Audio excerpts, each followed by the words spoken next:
least 685 of our service members embraced martyrdom in 444 separate attacks. 1,612 Pakistanis, teachers, traders, traffic wardens never came home. These are not mere statistics.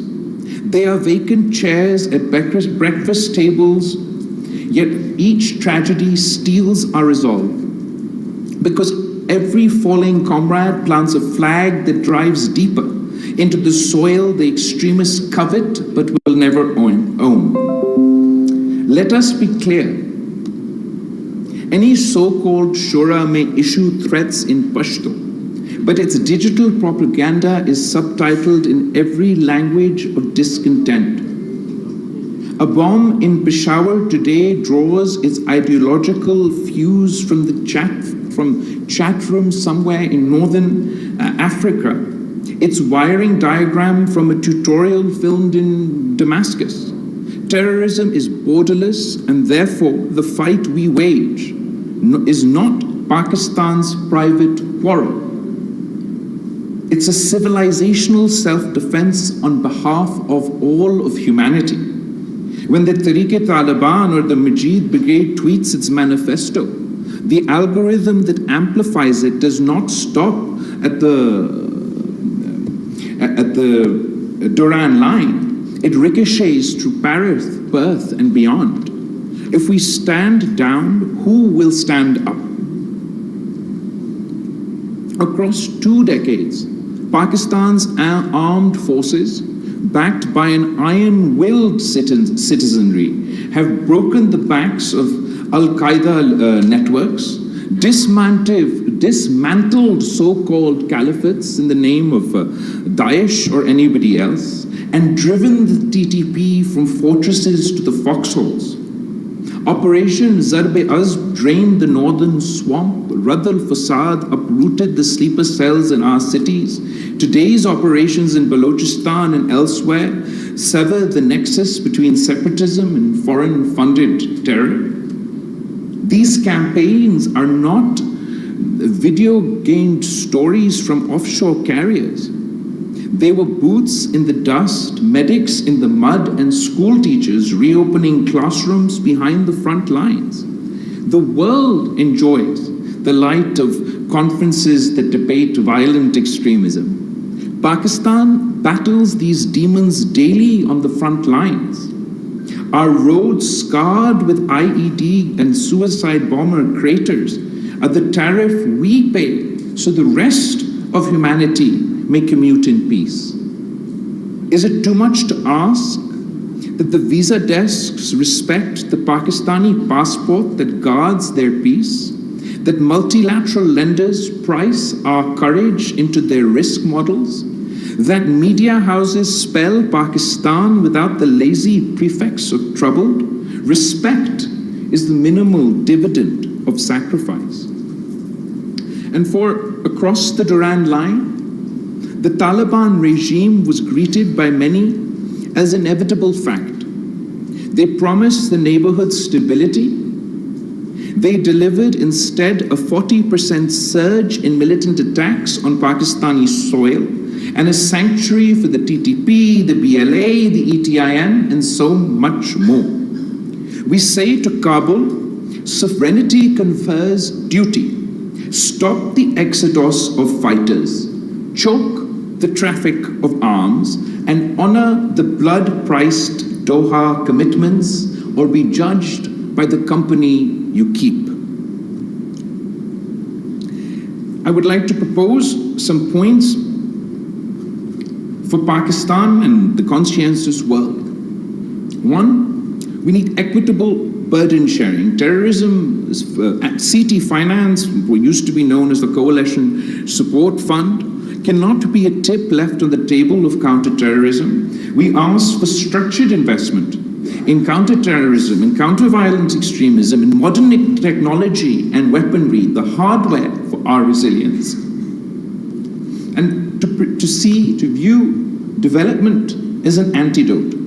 Every school built in Waziristan is a bullet we never have fired.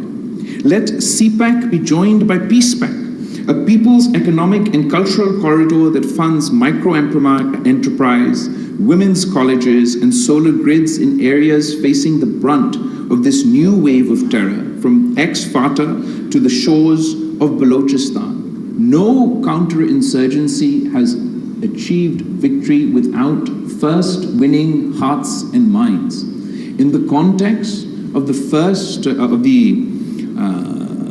fight against terrorism in Afghanistan and Pakistan, I recall when Shaheed Mohtarma Benazir Bhutto was campaigning anew to confront this menace, when she warned in Pakistan in her final speech that these militants want to remove Pakistan's flag from SWAT, and rallied her country as the first female prime minister, when many male politicians cowered or shirked from their responsibility to speak out. She rallied her country, and she said she would be the one to lead. She would be the one to raise Pakistan's flag in SWAT.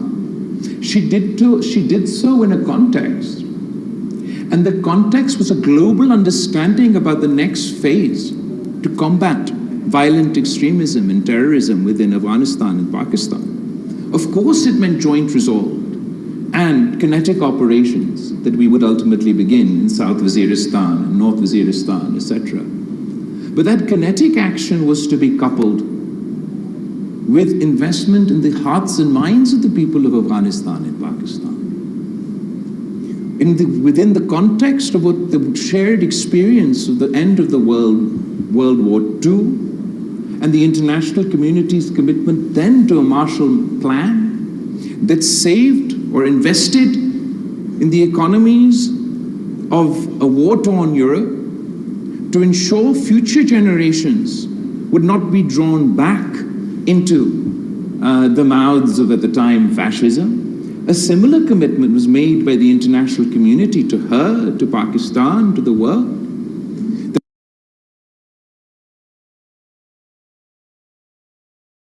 It will stand shoulder to shoulder with you in this fight, but we will not cut and run. We will invest in a new Marshall Plan for Afghanistan and for Pakistan to ensure that future generations are not lost to the menace of terrorism. So, of course, we all are aware that we have not lived up to that commitment. In the current context, it still means that we should find our own opportunities. That is the context in with which President Zardari initiated the China-Pakistan Economic Corridor. It wasn't geopolitics. It was an understanding that the eastern route that was to go through Pakhtunkhwa and descend into Balochistan would drive economic development and economic activity in those areas that were the most devastated by terrorism. So whether today it is in a multilateral context or by focusing on our own economic opportunities, we need to provide our people, the people of Pakistan, with hope through economic opportunities so they're not drawn back towards this menace of terrorism. We need to focus on the digital realm, and I've advocated before for a digital Bill of Rights. We absolutely require a digital Bill of Rights for our youth, one that grants them the opportunity to flourish in the digital age, protects their digital fundamental rights, but also acts as a digital iron dome against the proliferation of extremist content online. Algorithms that detect copyright breaches in milliseconds can be trained to throttle extremist content in the same blink. Silicon Valley must police its platforms, or we must legislate teeth into their negligence. On financial support, banks that knowingly clear terror-linked remittance should face the same stigma as those that launder drug money. FATF must evolve from a punitive grey listing to proactive intelligence pooling, and finally, success cannot come with hard power alone. We must display smart power. The combination of hard and soft power shall snuff out violent extremism from its roots so that it may never re-emerge again. On the narrative front, extremism is not an illness just of the Kalashnikov. It is an illness of the textbook, the pulpit, the WhatsApp forward. We shall write a curriculum where Ibn Sina walks beside Iqbal, where the Prophet's Charter of Medina is studied as the first social contract, and where Jinnah's August 11th speech is memorized before breakfast. We shall reclaim the microphone from the priest who preaches division and hand it to the young scientist who codes solutions. For our youth, 64% to 65% of Pakistan is under the age of 30. Terror groups salivate at that statistic. I look at the same number and see a firewall. Give this generation broadband, venture capital, startup opportunities, and no recruiter in the tribal valley will match the romance of discovery we can offer. For our women, the women of Pakistan are our untapped brigade. No nation can fight half-handed while half its population is sidelined. The daughter of the Indus who pilots the F-16, the widow who runs a microloan cooperative in Swabi, the coder in Karachi who encrypts military comms, they are the insurgents against ignorance. And ignorance is terror's godfather. Some capitals wag their fingers at Pakistan and ask, is Pakistan doing enough? I respond in the idiom of Shaheed Zulfikar Ali Bhutto. We have bled enough to write the preface of peace in our own ink. We will not have that manuscript proofread by those who stayed safe behind oceans and alibis. And a message, a word to the merchants of hate within. To those who romanticize the terror culture from drawing rooms and YouTube channels, let me be unambiguous. We will repatriate your hashtags to the courts, your bank accounts to the audit ledger, and if necessary, your fantasies to the iron bars of law. There is no constitutional right to weaponize religion.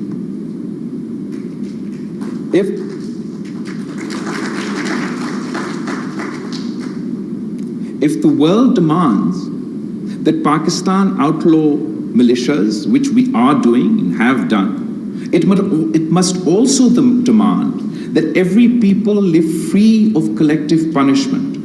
Selective outrage is the oxygen of extremist recruiters. From the Kashmir Valley to the olive orchards in Palestine, the world must deliver a just peace. To India, I say, we have a shared stake in ending this cycle of fire. Since Pakistan and India last sat across the table to discuss terrorism in 2012, the world has changed, and so have we. We have fought and won the most extensive counter-terrorism campaign in modern history. South Waziristan was cleared. North Waziristan dismantled, urban sleeper cells uprooted, and new operations launched after the fall of Kabul. We transformed our financial system to meet the most rigorous global standards after our successful FATF grey list exit. Pakistan stands among the most serious counter-terrorism states, if not the most serious counter-terrorism state on earth. It is time that India recognizes this transformation, not as a concession, but as an opportunity.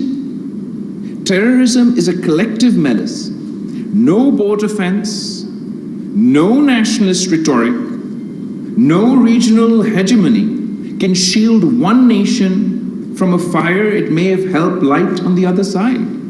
If infrastructure, safe haven or subsidy is extended to groups like the BLA or the TTP, that same network may one day irrigate militancy that threatens India itself. Fire does not distinguish between the arsonist and the architect. We all learned this the hard way after 9/11, and it's time India does so as well. Terrorism has no nationality, no religion, no caste, no creed. It respects no border and abides by no law. I offer from this floor a clear proposition. Pakistan is ready to forge a historic, phenomenal partnership with India to jointly combat terror, not as adversaries playing a zero-sum game, but as neighbors who share a moral and civilizational obligation to protect over 1 billion souls from the plague of extremism. All it requires is for India's leadership to step down from the high horse that is galloping its republic towards the abyss. Pursue peace with Pakistan. Sit with us. Talk to us. Let us resolve Kashmir in accordance with the aspirations of its people. Let us end the weaponization of water and build instead a peace as mighty as the Himalayas. Let us return to our shared traditions grounded not in hatred, but in the ancient soil of the Indus Valley civilization. It is not weakness to extend a hand, it is wisdom. And to the world, I would like to extend an invitation. Come train with us. Come learn from Pakistan. Learn from our armed forces. Learn from our special forces. Learn from our police. We have waged the most extensive counter-terrorism, counter-violent extremism battle from generation to generation. Study our counter-terrorism authority dataset. Few databases are richer. Come walk a rebuilt Pakistan in the aftermath of terror. Few places tell a more vivid before and after. Let's partner and let partnership replace perception. I speak not just as former foreign minister or chairman of the Pakistan People's Party, but as a son of the soil who has met mothers holding photographs of children lost to blasts, as a brother of journalists who dodge bullets telling the truth, as a citizen whose generation was shaped by the sound of explosions. I pledge that Pakistan will pursue every cell, choke every pipeline, and confront every narrative that seeks to turn our cradle of civilization into a cemetery for hope. And from this house, I ask a unanimous resolve. In the words of Shaheed Mohtarma Benazir Bhutto, we have come too far, sacrificed too much to turn back now. And from our allies, I ask the courage of consistency. Stand by us when we win headlines, and stand with us when we bury our dead. And in conclusion, when my grandfather Shaheed Zulfikar Ali Bhutto thundered at the United Nations in 1965, he warned, "We will fight for 1,000 years, but we will not surrender." Today, I echo him with one revision. We will fight for as long as it takes, but we will not need 1,000 years, because our enemy is small against the expanse of our conviction, and conviction is the oldest, strongest weapon known to humankind. Let the clerics of chaos know the people of Pakistan have endured empire and earthquakes, partition and dictatorship, floods and pandemics. Your improvised explosives are a footnote in a story whose chapters are written in resilience. Let the merchants of fear know, each time you strike, we rebuild taller. Each time you divide, we reconcile deeper. Each time you preach death, we invest in life. And let the world know, when the dust settles of this era, the chronicles will record that Pakistan, misunderstood, maligned, yet magnificent, stood at the trench line, stared into the abyss, and by the grace of God and the grit of our people, dragged humanity back from the brink. Pakistan, Zindabad. नाज़रीन, chairman Pakistan peoples party Bilawal Bhutto Zardari Islamabad में दुनिया के पाकिस्तान की दहशतगर्दी के खिलाफ जंग के मौजू पर बैनुल अक़वामी कॉन्फ्रेंस से खिताब कर रहे थे। उन्होंने कहा कि दहशतगर्दी एक आलमी मसला है। पाकिस्तान ने दहशतगर्दी के खिलाफ सबसे ज्यादा कुर्बानियां दी। पाकिस्तान ने दहशतगर्दी के खिलाफ जंग में भारी जानी और माली नुकसान उठाया। पाकिस्तान दहशतगर्दों के खिलाफ पूरे आज़म के साथ बरसरे पेकार है। सरेंडर करना पाकिस्तान की डिक्शनरी में शामिल नहीं। हमने अपनी आइंदा नस्लों को महफूज मुस्तकबिल के लिए दहशतगर्दी को शिकस्त देनी है। डिजिटल प्रोपेगेंडा अस्ते हाजिर का एक पेचीदा मसला है। आइंदा नस्लों के लिए महफूज मुस्तकबिल के लिए दहशतगर्दी को शिकस्त देना नागुज़ीर है। दहशतगर्दी एक आलमी मसला बन चुका है। इस्लामाबाद दुनिया के लिए पाकिस्तान की दहशतगर्दी के खिलाफ जंग के मौजू पर बैनुल अक़वामी conference, chairman Pakistan peoples party Bilawal Bhutto Zardari का खिताब। उन्होंने कहा कि दहशतगर्दी एक आलमी मसला है। पाकिस्तान ने दहशतगर्दी के खिलाफ जंग में भारी जानी और माली